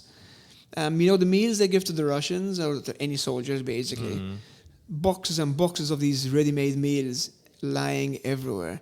But what was amazing to me is how much things were stolen. For example, they would enter the Chernobyl offices, the tourist office, because Chernobyl became a tourist destination after many years, when it was safe again. And they were stealing the toilets. They were actually removing the toilets from the ground and taking them with them. I heard those stories. Or they would see the toilet and they wouldn't know how to use it. Yeah. What's the name? Because in Russian military, there's a lot of, not Kazakhs, but a lot of guys who live like close to Siberia, they're a bit Asian looking. Yeah. I don't remember exactly. They have a particular name, basically. Yeah, you're right. And these guys, I suppose they have just the holes. They're not very westernized, basically. So I heard stories where they see the toilet, they don't know how to use it. What's that? Is that like a sink or something? Exactly. I've heard these very same stories when I crossed into Chernobyl, and I was like astonished. Like, are you serious? They stole the toilets. Yeah, like they leave the computer there, but they steal the toilets. Yeah. But anyway, there was the most fascinating thing I think about Chernobyl. When I was there prior to the war, your guide or the guide who was with me those days told me, don't touch the ground or don't jump or don't kick the dust into the air because the dust could be radioactive. Now, radioactivity goes down approximately 1 centimeter per year. So from the Chernobyl accident to now, they estimate that the actual radiation is approximately 30 to 50 centimeters underground. So we're not saying that the ground is not contaminated, but it's not safe to touch. But if you had to dig deep, it is very contaminated and very dangerous. Yeah. So first things the Russians did when they entered Chernobyl is build fucking trenches in the forest. Yeah, I saw the pictures. Like, I think I showed you these photos when we were in a wedding, no? I think I've showed you something. You showed me something, and I think you showed me the Telegram channels as well. Yeah. And I was going like, how fucking stupid can you be? This is Chernobyl. This is radioactive ground. And you are digging bunkers to sleep in them. I mean, if you're not going to be killed by bullets or bombs, you're going to get killed by cancer. Yeah, but do you realize most of them, they didn't know? No, because... Not even where they are. Some of them, they didn't know the location. No idea, because this is exactly what I was trying to tell you, is that you see how unprepared the soldiers were who actually arrived over there. They have no idea what they're doing, where they are. Because if you knew you were in Chernobyl, you would not dig the ground. Because it also shows how unprepared everything is in this war. I've seen so many fuck-ups in this war, where you see a tank moving in a road which is clearly mined. The tank blows to bits, kills everybody inside it. Then the next tank is coming behind it and gets blown up in the same spot. And then the next tank gets in. I mean, fucking hell, pull on the brakes, there's mines. What are you doing? They're trying to clear the mines, man. They have so many tanks. You're clearing the mines with human bodies, with human shields. It's incredible. I mean, so many lives are wasted. Bakhmut, the war that's happening this very day, just to take over the strategic town, which only has, I believe, 70,000 inhabitants. It's nothing. It's a village, Yeah. They're estimating over 100,000 people died just in this little village. Insane. But because it's strategically very important place in the map? You are moving another step inland to keep on crossing down the line from Russia down to Crimea. Yes. It's true, but there's so much more villages to take over. And much bigger. Yeah. So if you lost 100,000 or even more on just this little village, how much more can you lose? I'm a journalist here. I never get into the merit of who is right and who is wrong. I obviously have my opinions of who is right and who is wrong, but that doesn't matter. That's not my job. My job is to go there, document what I see. And then you, as the people on the ground, reading my photos, and you guys say, "Oh, this is so wrong," or "This is so right."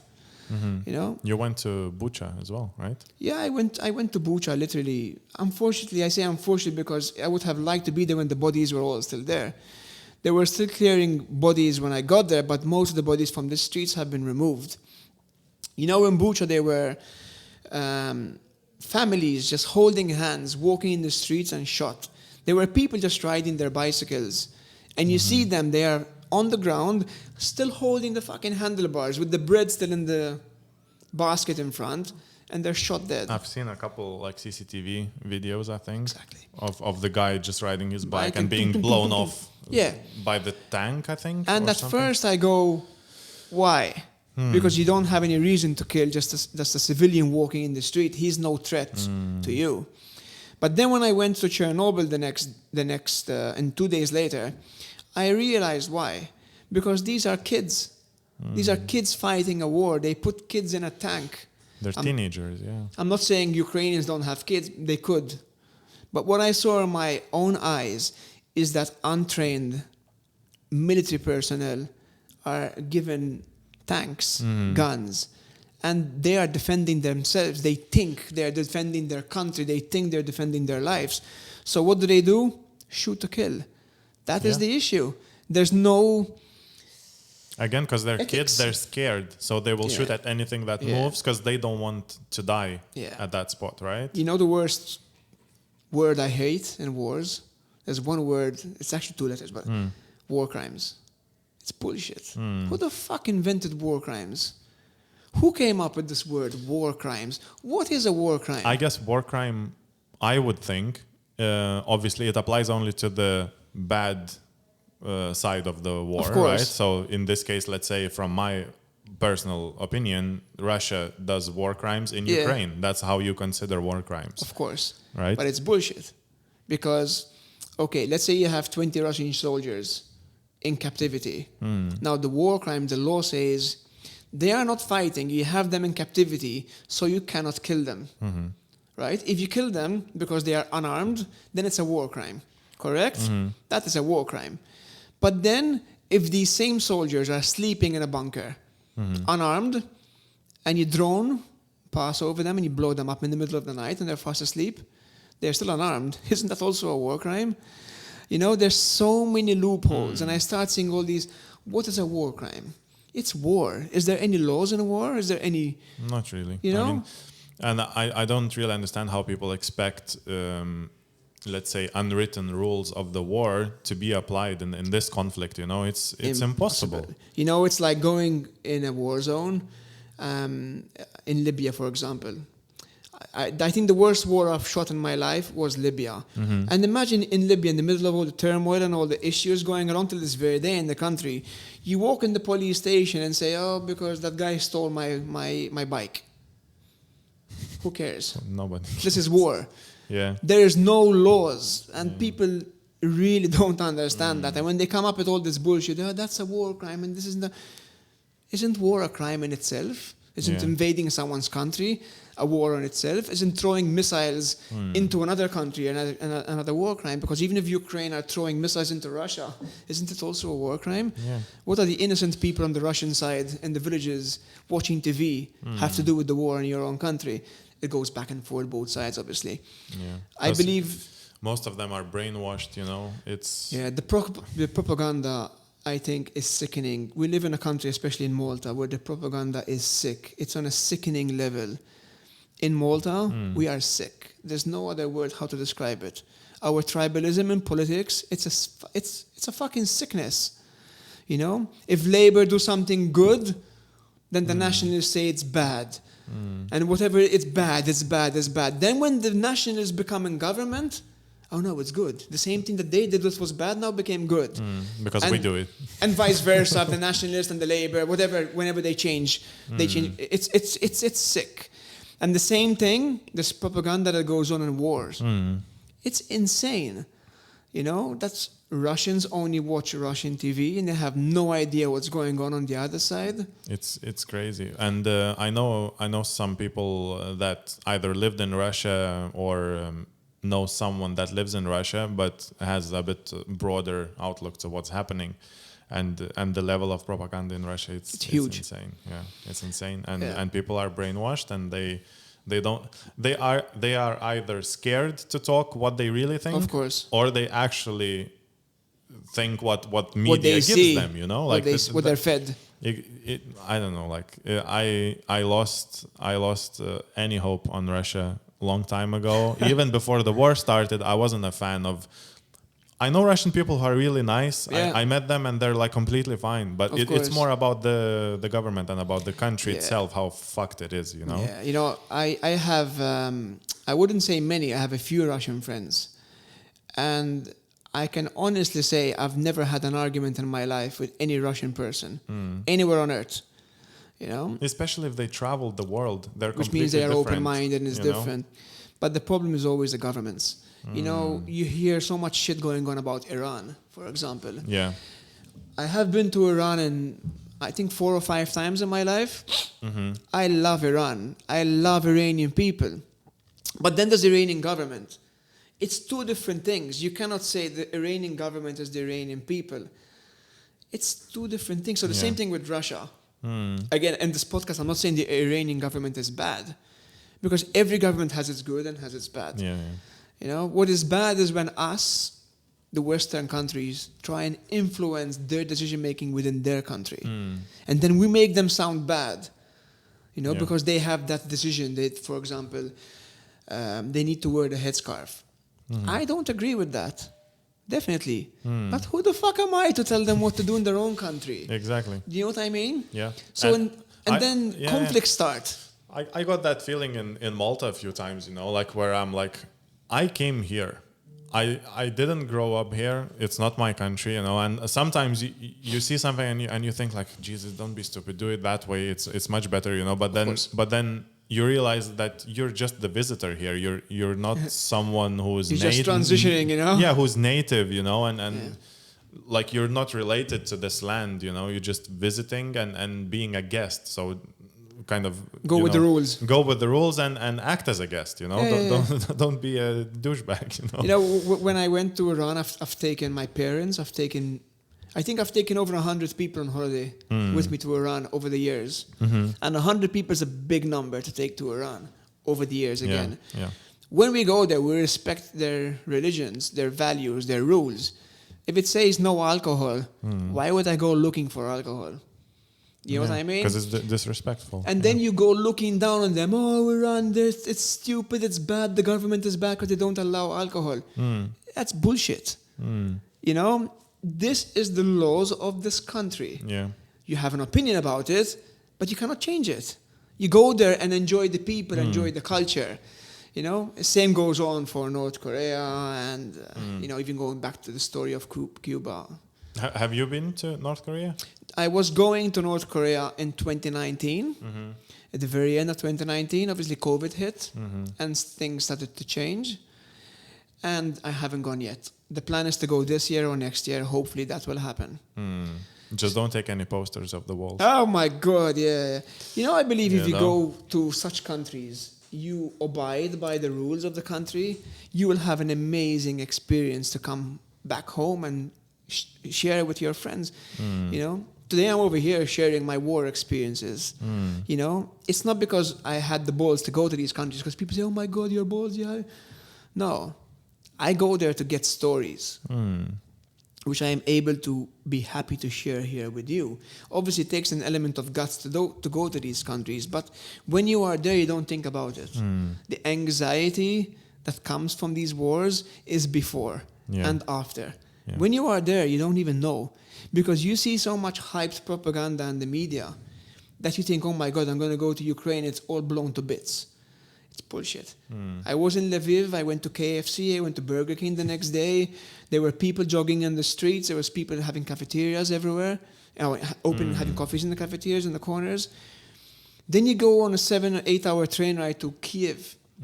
Okay, it's quiet. There isn't the hustle and bustle of Lviv. I heard trains go with the lights off, yes. right? Yeah.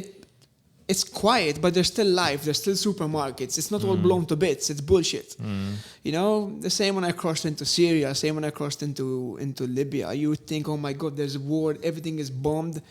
No, there's war happening in this village, but in the next village, life goes on as normal. So it's only when you cross in, you learn these things. That, okay, here is peaceful. I can have a good night. I can have a good meal here. Tomorrow I go to the front line, then I go back. And you might get shot at, and then you come back, you have a good meal. If you come back, you have a good meal again. Yeah. You know, I've done, I think 8 or 10 war zones in my life. I apologize, but I forget. I've done a few, and some of them multiple times. Like Iraq, crossed into Afghanistan, Gaza, Libya, Syria, Ukraine. I've done the Egyptian Revolution, the Tunisian Revolution, the Egyptian Revolution, which I still believe was one of the most dangerous things I've done in my life. I still believe to date, though, Libya was the most impactful one on me as a body, as a person. It took lots of time to heal from Libya, PTSD, post-traumatic stress disorder. Walking into a hangar and seeing hundreds of people killed. Hundreds, not 5, 10 like in Ukraine. Ukraine, I would see 2, 3, 5 people dead in the corner, shot or blown. Libya was different. Libya had the mercenaries coming from Chad, from Niger to fight the war of Gaddafi. He would pay them $1,000 a month to fight his war. So when the rebels caught them, they used to put them in garages, chambers, whatever you want to call them, and shoot them. That's a war crime. Yeah.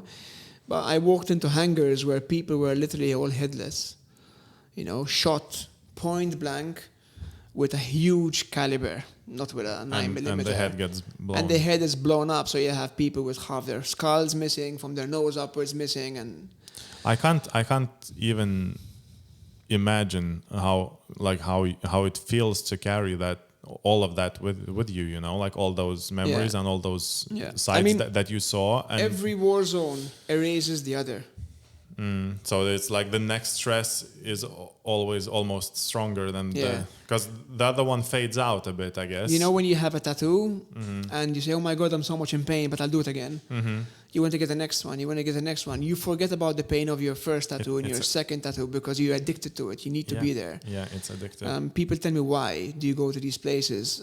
I feel alive when I'm there. I know it's stupid. You're going to get killed in a place you feel alive. It doesn't make sense. But I feel alive in a way that this is what I am meant to do. It's weird. When we started, you go like, I love podcasts. I always felt I wanted to do this. I want to give it a shot. When I'm in a war zone, I feel like this is what I am meant to do. I love it. Yeah. And people say, oh, you should be ashamed of yourself. You're saying you love it. You love war, you piece of shit. How can you love war when there's people suffering and dying? No, I don't love the suffering and people. No, as if.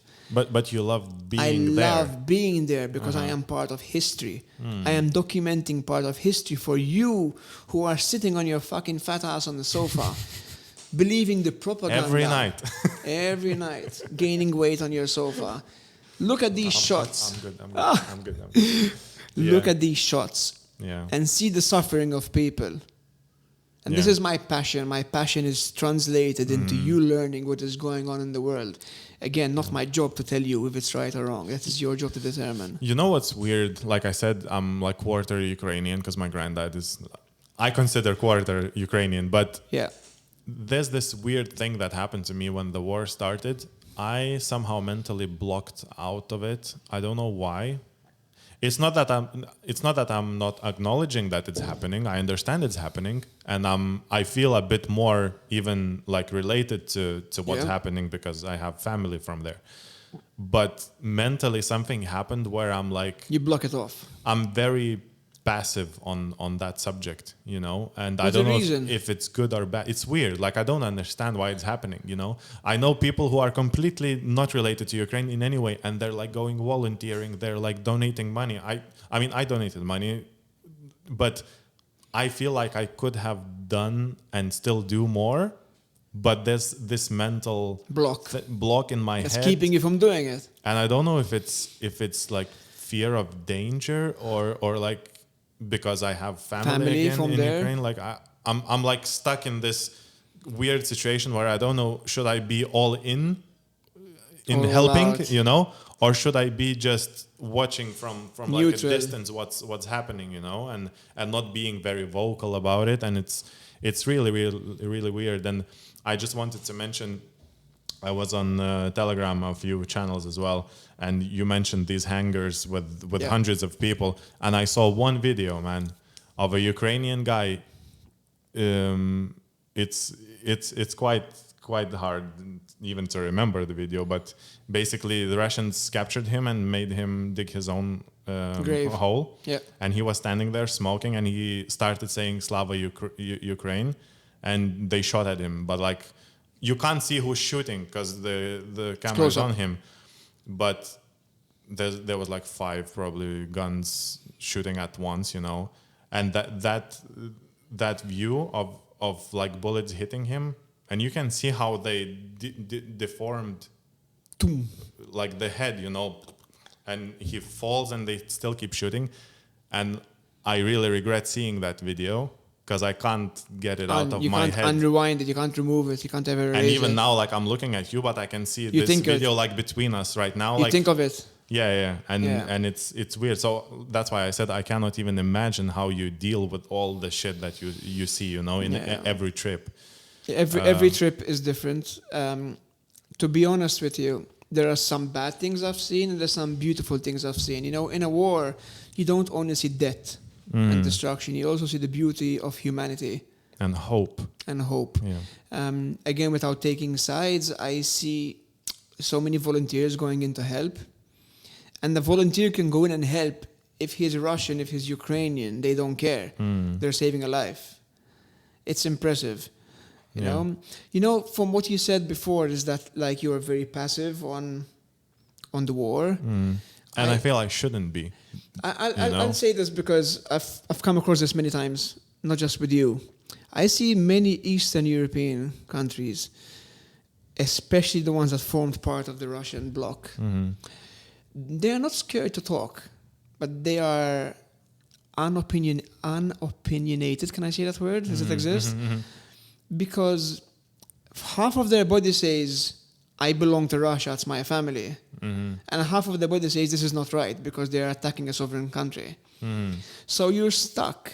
So whether you loved Russia when you were part of the USSR or hated it, it was still your family at one point. Yeah. You know? So it's not easy. I believe that many Eastern European countries at the moment have this question mark. You know? They also have the question mark, what if I am next? Yeah. You know, there's loads of talks in Lithuania, you know, and that's the thing. From the 90s, we were constantly saying to the whole Europe, this will happen again. You know what happened in the 90s when we got independence? People died as well. Of course, obviously not at this scale. Yeah, I think like 15 people died. There was some of course, it was shooting. minor. But history always repeats itself. When it does, it's always worse. And no one believed us until this happened, you know. And we were saying that for 30 years that Russia is like that. They're gonna do it. At some point, they will become greedy again. They will want new territories, whatever, you know. And we got lucky that we got independence, and we were the first, I think, to break the ice, because then Latvia, Estonia followed, other countries, etc. You know, but I don't know. This silence, like within me, is really weird, considering like what's happening in Ukraine, and I don't know. Maybe because my son was born around that time. It was February, you know. So that changes you. Like if I, let's say, I could drive to Ukraine and volunteer, you know, on the border or whatever. But then you start thinking, I'm responsible for him and being in his life, you know. Whatever happens there, I don't know. I cannot predict. Control on it. Yeah.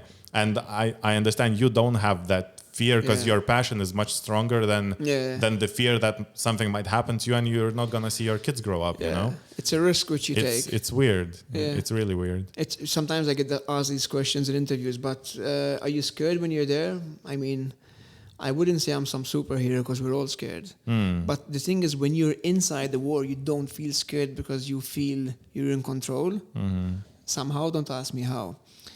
The issue with war is the long-term effects on your body, on your mental health, on depression that kicks in after. I get depressed. I've always been very vocal about it. I suffer from very bad depression at times. I'm a huge anxiety machine, literally. I create anxiety from nothing. You know, but this comes from stress that you get. So it's not easy. I've had my bad moments in life, especially through COVID. Hence why I've tattooed on my hand, fuck COVID, because I believe that COVID was a turning point in my life where I said, this is fucking bullshit. You know, everything you've built in your life, all your dreams, your house, your assets, your cars, you start losing them one by one because of nothing. You know, it was a big turning point in my life. And then when you go back and think of the wars, the destruction, all the deaths that translates into the big depression. If one thing leads to the other. During COVID, we had so many suicide attempts, and the numbers of suicide actually went up so much. It's when you have time to think, is when you get depressed. When you're busy and you have things to do, you don't think about it because you're too busy. The moment you sit down on the sofa, you got nothing to do. Your mind kicks in. You know Linkin Park and the guy who died, Chester Bennington. So he said exactly the same line. I know. My head is really bad place when I'm alone. So it's in his songs because one of he was crying for help, man. When you listen to lyrics, I don't know how no one realized that he's like in really dying. bad situation. Look, once again, the second time in this podcast, the hairs on my body all went up. Chester has a song, A Place in My Head. He spoke about it in every interview. He spoke about it in all his songs. And I think he was getting help, but not enough, apparently. Not enough. He's my idol. I still listen to his music till this very day because his music is so real. Raw. It's so raw. Like the vocals, man. The way he could growl, I don't know if there's anyone else that can do it to that level, It's like a lion. But then you go back and see how many artists who were on his same level, Nirvana, Kurt Cobain, and Nirvana's MTV Unplugged performance is like one of the most favorite of mine. There's another artist. Oh my God! Right now, I apologize. I can't forget his name. I can't remember his name. Huge artist who also killed himself, unfortunately. Same reasoning is that when fame got to them, they just couldn't deal with it anymore. Because artists are sensitive, man. And fame is very hard to handle for sensitive people. I feel exactly. Yeah. Well, listen, I really don't want to let you go, but I have to let you go because I don't want you go on. Last question. Miss the we have 5-10 more minutes. Sun pickup, Last questions. Go on. I don't know. It's not about the questions. It's not an interview, But I just wanted to say, I was really glad when you agreed to come to the podcast, and I hope, man, you do a lot of way more trips than you did, and you do. That's my dream. Much more pictures that speaks, because like I said, that picture of the journal cover, that was when I saw it, and you could see you could feel the eyes of the kid, But do you have anything let's say what's going on right now in your life? I know you moved to Sicily. There's the housework, but I'm a mess. You have some trips planned to some hot spots in the world right now, or nothing? Because I'm on standby to go back to Ukraine in a minute. So that's always at the back of my head. As we spoke earlier, there's the plan to go to North Korea. I can say that the preparations have begun to visit now the Taliban-controlled Afghanistan, who are technically opening up to tourism, which is weird.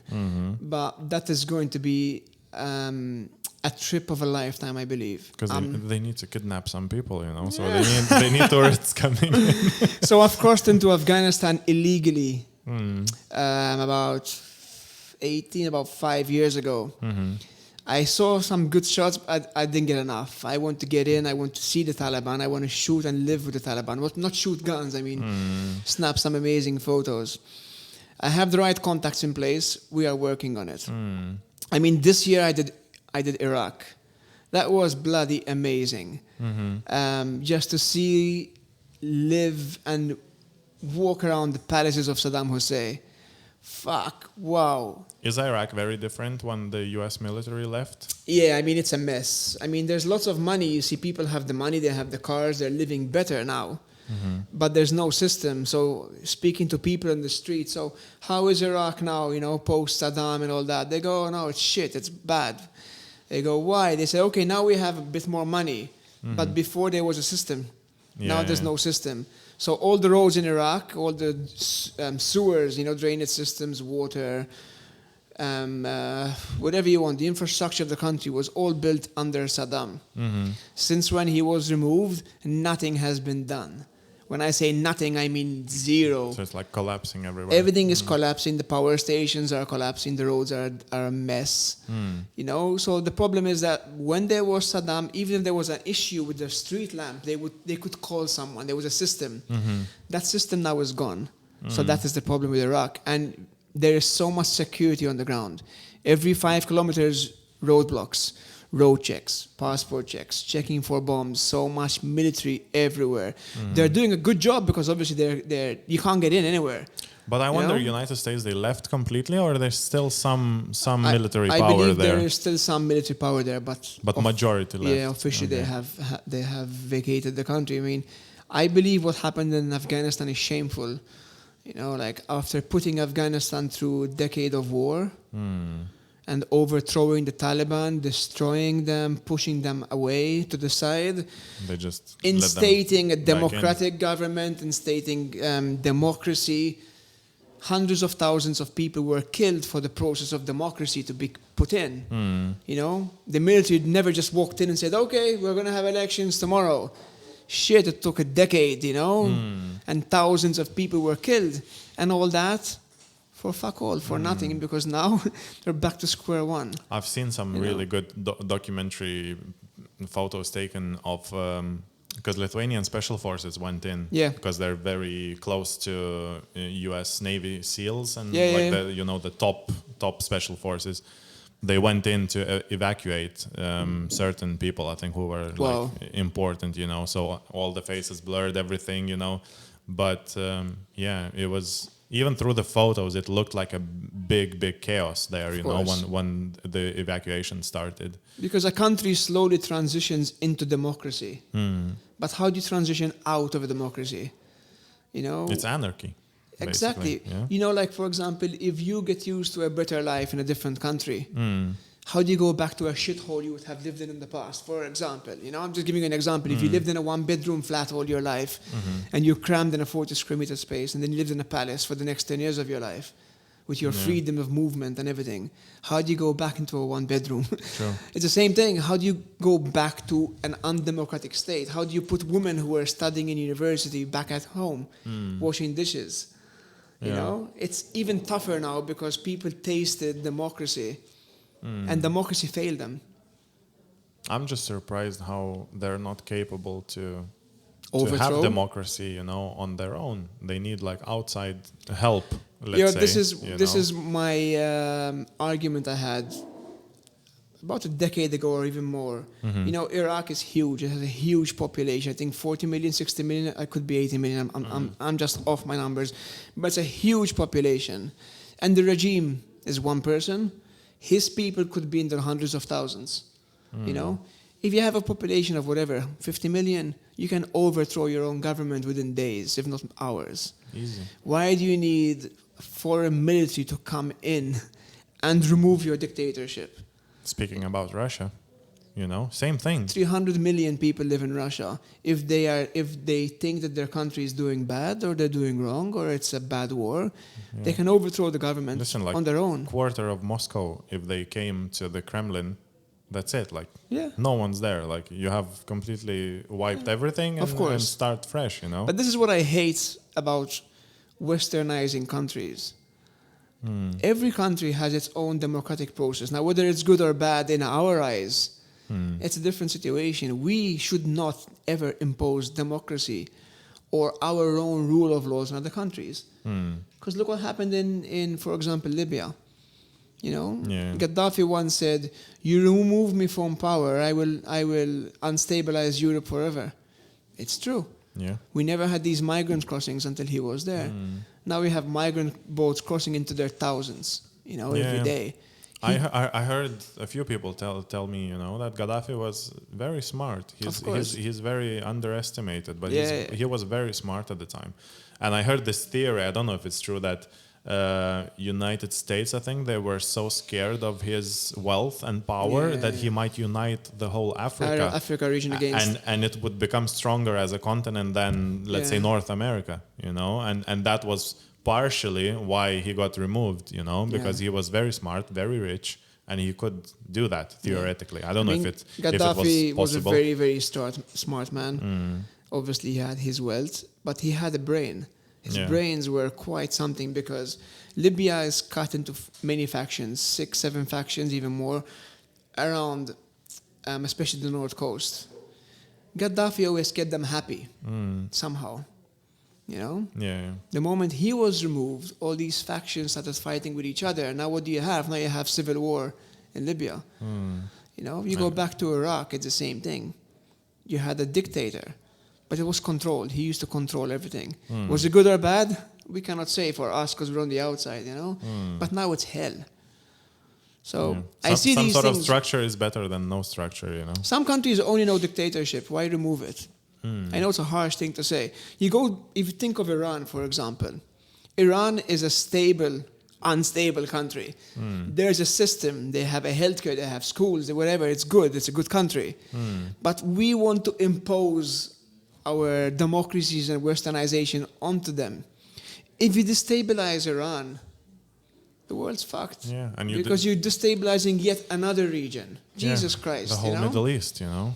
It's the Middle East has enough problem, and all the issues personally in the Middle East, we are to blame for it. You know, we are the ones to blame. Yeah. Post Second War, when the lines were divided, okay, this is Palestine, this is Israel. We, England, Europe, Germany, we decided who lives where and how. Why? Until this very day, 2023, it's a bloodbath. It is, you know? And it's not getting better. It for will sure. never get better. It's impossible. When you have political parties, never-ending story like that, who are constantly throwing bombs at each other, how do you make peace? If you killed my kids, how can I ever be at peace with you? Or for example, let's say I am Jewish, you are Muslim, or vice versa. Doesn't make a difference here. And I kill you, but you have kids. Your kids are going to be for the next 40 years wanting to kill me. Exactly. It's never-ending story. It's generational. Yeah, you know? Things will only get worse and worse. The more kids are killed, the more families are destroyed, the more the anger grows. And it's a never-evolving situation, you know? Do you ever feel guilty when you're somewhere here in Sicily or in Malta, just, I don't know, having coffee in a cafe or something, and it's peace and quiet and children laughing, and then you like 2 days or 1 day ago, you came back from exactly. So I do lots of school talks where I teach kids about my work, what I do, and all that.